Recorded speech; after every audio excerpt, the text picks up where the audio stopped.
கடந்த வாரங்களாக சமூக வலைத்தளங்களில் மட்டுமல்லாமல் அனைத்து தமிழ் மக்கள் நெஞ்சங்களிலும் ஒரு படபடப்பு தன்மை, ஒரு பதற்றத்தை ஏற்படுத்திய செய்திதான் எங்கள் சிவாஜிலிங்கம் ஐயாவின் செய்தி. உண்மையிலே 2 சிறுநீரகம் பாதிக்கப்பட்டு நீண்ட காலமாக சிகிச்சை பெற்று வந்து மாற்ற வேண்டிய தேவை ஏற்பட்டிருக்கின்ற போது உதவிக்கரம் கேட்டிருந்தார் சமூக வலைத்தளங்கள் ஊடாக. உண்மையிலே அனைத்து தமிழ் மக்களும், தமிழ் தேசியம் தொடர்பாக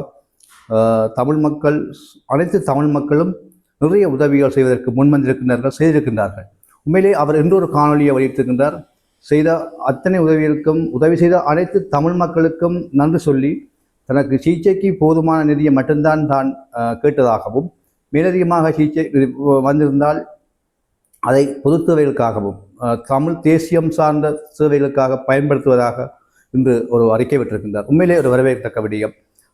தமிழரை பொறுத்தமல்ல, தமிழர் தாயக பகுதிகளிலே இருக்கின்ற அரசியல்வாதிகளிலே ஒரு தவிர்க்க முடியாத ஒரு ஆளாக இன்று இருக்கின்றார் என்றால் அது சிவாஜிலிங்கம் ஐயா அவரால் தான் இருக்கும். உண்மையிலே சிவாஜிலிங்கம் ஐயாவின் செயற்பாடுகள் அன்று தொட்டு இன்று வரை தமிழ் மக்களோடு ஒன்றி பிணைந்து, தமிழ் மக்களின் உணர்வுகளை மதித்து, தமிழ் மக்களோடு கூடியிருந்து, தமிழ் மக்களின் நிலைமைகளை கருத்தில் கொண்டு தனது சேவைகள் செய்து வருகின்றார் என்றால் அது தவிர்க்க முடியாதவராகத்தான் இருக்கின்றது. ஆகவே அனைத்து புலம்பெயர்ந்த தமிழ் மக்களுக்கும் நன்றி நாம் சொல்லிக் கொண்டோம். எனது பேஸ்புக் கூடாகவும் நான் அவற்றை செய்தியை பரப்பியிருந்தேன். உண்மையில் நிறைய பேர் பார்வையாக பார்த்திருந்தார்கள். உண்மையிலே நிறைய பேர் அதால் உதவியும் செய்திருக்கிறார்கள். உண்மையில் அவர்களுக்கெல்லாம் என் சார்பாக நன்றியும் மக்கள் சார்பாக நன்றியும் கூறிக்கொண்டு இன்று ஒரு காணொலியை வெளியிட்டிருக்கின்றார். தமிழ் உறவுகளுக்கு வணக்கம். என்னுடைய சுகவீனம் காரணமாக 2 சிறுநீரகங்களும் செயலிழந்த சூழ்நிலையிலே ஒரு மாற்று சிறுநீரக அறுவை சிகிச்சை செய்ய வேண்டிய காரணத்தால் எனக்கு பண உதவி தேவைப்படுவதாக ஊடகங்கள் வாயிலாக உள்ளது கோரிக்கை. ஒரு வாரத்துக்குள்ளே நான் கேட்ட தொகையை அனுப்பி உதவி இருக்கிறார்கள். நான் தயக்கக்காரமாக 2 மாதங்களாக தயங்கி ஆரம்ப சிகிச்சைக்கான தொகையைத்தான் கேட்டிருந்தேன். அதன் பின்னர் தொடர் மருத்துவ சிகிச்சை கேட்கவில்லை. அதை சேர்த்து அனுப்பியது போல அனுப்பியிருக்கிறார்கள். ஆகவே இந்த உள்ளங்களுக்கு, தமிழ் உறவுகளுக்கு கோடான கோடி நன்றியை நான் தெரிவித்துக் கொண்டு, அதே நேரத்திலே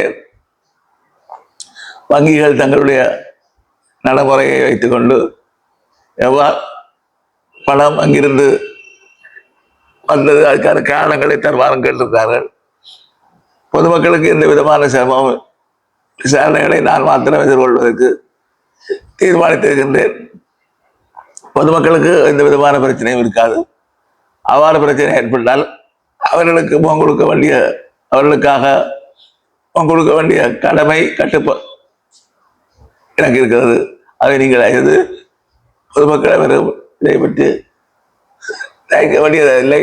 குறிப்பாக வெளிநாட்டிலிருந்து பணங்கள் ஏதாவது அமைப்புகள் ஊடாக அனுப்பப்படுகிறதா என்பதை பற்றியும் அவர்கள் தீவிரமான விசாரணையை நடத்திக் கொள்ளும். எதுவாக இருந்தாலும் இந்த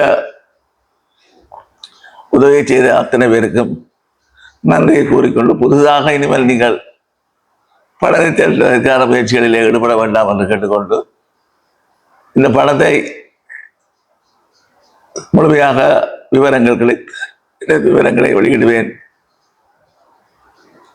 அது மாத்திரமல்ல, இதிலே எனது செலவுக்கு போக மீதியா வருகின்ற பணத்தை வைத்துக்கொண்டு தமிழீழ தேசிய விடுதலை போராட்டத்துக்காக நினைவு சின்னங்களை அமைப்பதற்காகவும் பாதிக்கப்பட்டவர்களுக்கு நான் உதவிகளை செய்வதற்கும் தீர்மானித்திருக்கின்றேன். அந்த வகையிலே ஒரு மிகப்பெரிய ஒரு திருப்பு முனையை வெளிநாட்டில் இருப்பவர்கள், உணர்வாளர்கள் இங்கு இல்லை என்று 2 பேரும் போட்டியிடுவது போல இந்த உதவிகளை அனுப்பியிருக்கிறார். அது நெஞ்சத்தை நெகிழ வைத்திருக்கிறது. நான் மக்கள் எங்களை கைவிட்டு விட்டார்களா, குறிப்பாக இலட்சியத்தை அவர்கள் மறந்து விட்டார்களா என்று கேட்ட கேள்விக்கு இல்லை, அவர்கள் நாங்கள் மறக்கவில்லை என்பதை மீண்டும் மீண்டும் உறுதிபட தெரிவித்திருக்கு. அந்த வகையிலே இனி அரசியலிலே ஈடுபடுகின்றவர்கள் எங்களுடைய சுயநங்கள் காரணமாக நீங்கள் ஓய்வு பெறலாம் என்று கூறியதை கூட நான் அதை பரிசீலிக்கலாம் என்று எண்ணி இருந்த பொழுது இப்போ இந்த அவர்கள் அந்த உதவிய செய்தி இல்லை, நீங்கள் ஒதுங்கக்கூட கடைசி வரை சேவையாற்ற வேண்டும் என்ற செய்தி சொல்லப்பட்டிருக்கிறது. ஆகவே என்னுடைய மரணப்படுக்கையிலும் நான் தமிழினத்தினுடைய விடுதலைக்காக உழைப்பேன் என்று கூறிக்கொண்டு இந்த உதவிகளை இந்த உலக சந்திப்புகளை ஏற்பாடு செய்த நண்பர்களுக்கும் உலகையாளர்களுக்கும் எனது நெஞ்சார்ந்த நன்றியை தெரிவித்து பங்களிப்பு செய்த அத்தனை பேர் என்னுடைய